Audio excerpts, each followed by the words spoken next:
Okay, so in the elderly, what have I been doing?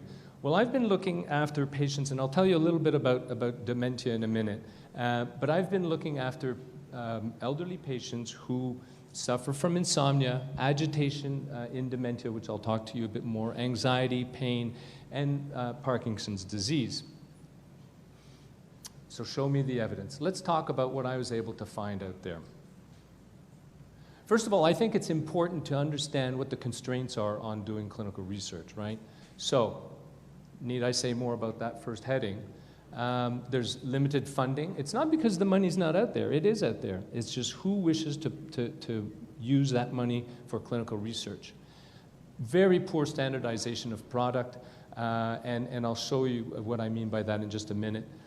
Questionable compliance of subjects. It's very hard to do a clinical trial in somebody with cannabis if at home they're also smoking it. So compliance is a huge issue. There's a lot of confounders that are difficult to control, of course. There's not just age and gender, but there's comorbidities, there's other medications, there's activities, and so on and so forth. So good research takes into account the confounders that we need to look after. Searching for an indication. Here, I think that you saw that list from Health Canada.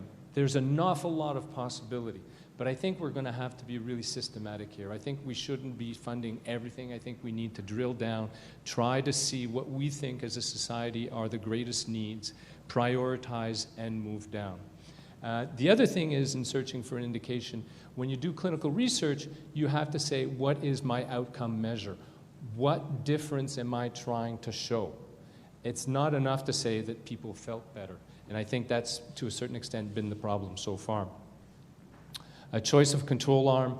Are we going to do the research compared to a pharmaceutical, or is it to a placebo, et cetera, the standard of care? And as I said just a minute ago, we really do need validated outcome tools. What are we studying? What outcomes do we want to look at? So let me talk a little bit about Parkinson's disease. Parkinson's disease is very interesting because the CB1 receptors are very dense in the basal ganglia, which is where the substantia nigra is, which is where the disease of Parkinson's is. I think it's very interesting to see that all those receptors are there. And there is some suggestion that the CB1 agonists attenuate the levodopa-induced dyskinesia. So levodopa is a medication that's given to patients with Parkinson's disease to relieve their symptoms. It is not a cure. And to date, I've only been able to find one study from 2004 that actually looked at that, and their study was frankly not conclusive. So I think more work needs to be done in that area. Of course, the patients that I've been treating with Parkinson's all are all taking levodopa.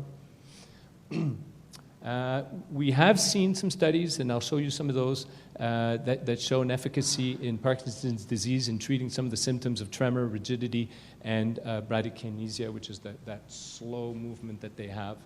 And there's some question as to whether or not cannabis might not have neuroprotective effects via an antioxidant effect. So clinical trials, again, very difficult to really pinpoint where they are. If they're out there, they're not in the traditional literature. I know that Israel, for instance, has a lot of programs ongoing, but trying to get your hands on some of that literature is very difficult.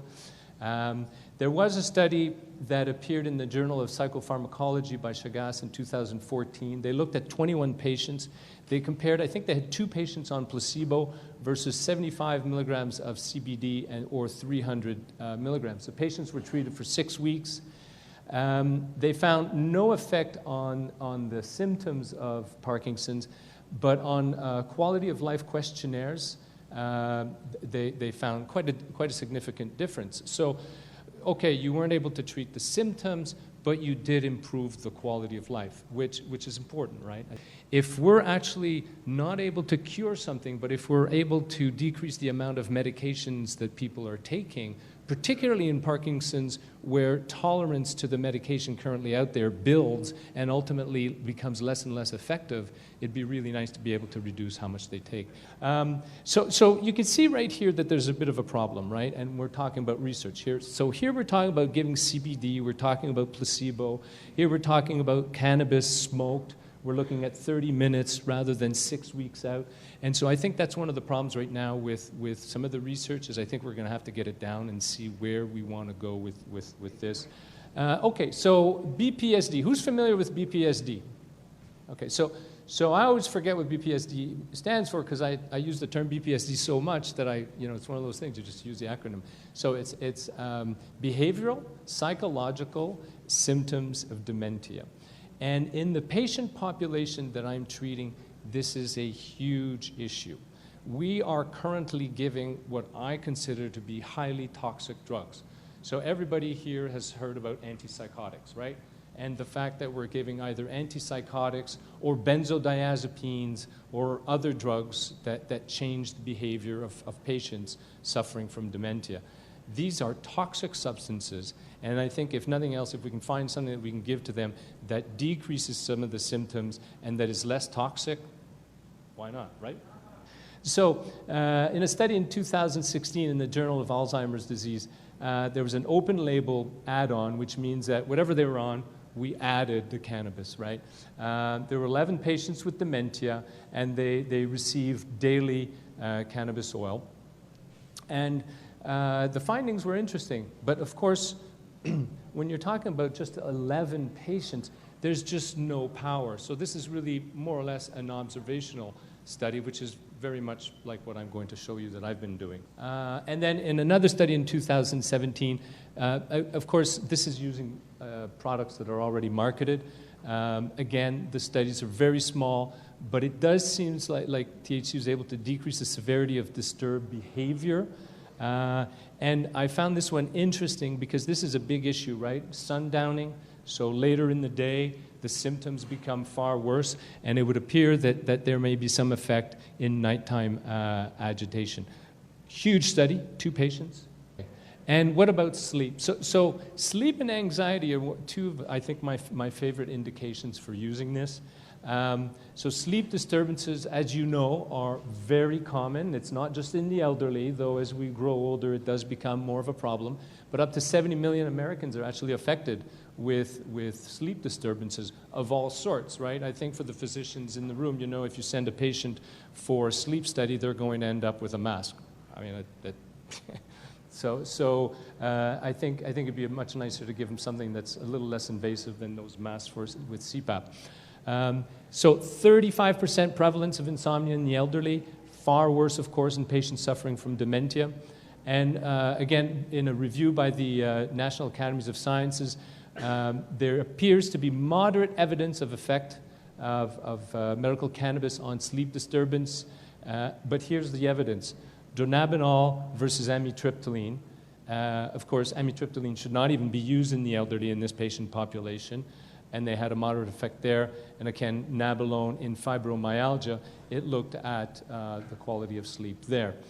There's just no studies on primary insomnia. There are no studies in patients with dementia who have a huge issue with sleep. So finally, in anxiety, there was one study that was done with 600 milligrams versus placebo, 24 patients. Now, here's the outcome measure, right? They looked at the effect of this on anxiety prior to public speaking. So how applicable is it to social anxiety disorder or other anxiety disorders? Again, very difficult to say. And yet, when we talk about anxiety, if you look on the web, you're going to find a whole lot of sites that preach to how good their product is for anxiety. And unfortunately, the evidence just isn't there yet, though I think we all have a good feeling that it would work. And finally, in pain, Mark Ware from McGill did a study in 2015. They were actually looking at the side effects of providing medical cannabis. They had 216 control patients, 215 patients that received cannabis with 12.5% THC, up to 5 grams per day. So again, it's a little bit all over the map, right? People were getting it. They could use a little bit more, a little bit less. It's difficult really to quantitate how much they were getting. But here's what they found. And I'll show you about the pain, but what they did find is increased functionality and improved mood. So when you're thinking about quality of life, increasing functionality and mood, yeah, check, that's pretty important. And then if you looked at pain, now they said that they had an effect. Yeah, okay, we'll go with that. But as you can see, if you look at the average pain intensity, it sort of evens out. So I don't see, and I think really the problem here is that we would need to do trials with far more patients. And we can't just be looking at pain in general. I think we need to really hone it down. What kind of pain are we looking at? Chronic, acute, back pain, knee pain, headache, whatever. So we really need to hone it down. And then finally, if you look at this study that was just published very recently, they had a lot of patients. This was a registry. They followed them for 6 months, and they looked at pain intensity. It decreased. But here's the thing. 18% were able to stop opioid analgesics. That, to me, is phenomenal, right? This is what the kind of stuff that I like to see. And, of course, increase the quality of life. There were some side effects. I don't think that there's anything surprising there. Okay, so why nursing home patients? I'm going to be brief on this. Essentially, now we have policies that allows us to move forward. Why? Because they take a lot of toxic medicines that I told you about. And believe it or not, extremely receptive. When I started talking to elderly patients or their families about using this, it was, yeah, let's do it. And when I was able to tell them that, no, they're not going to have to go outside and smoke it, that we have oil, they were very, very keen.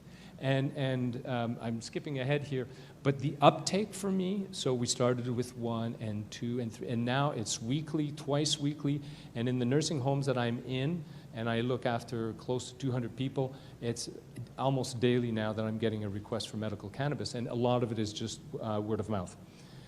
So it is a controlled environment, and it is a monitored environment. So it's a nice place to actually do this because I know that everything else is controlled, and that if I'm seeing an effect, it's probably not because of some of the confounders. Okay, cannabis oil. I want to talk about the cons a little bit with some slides later on.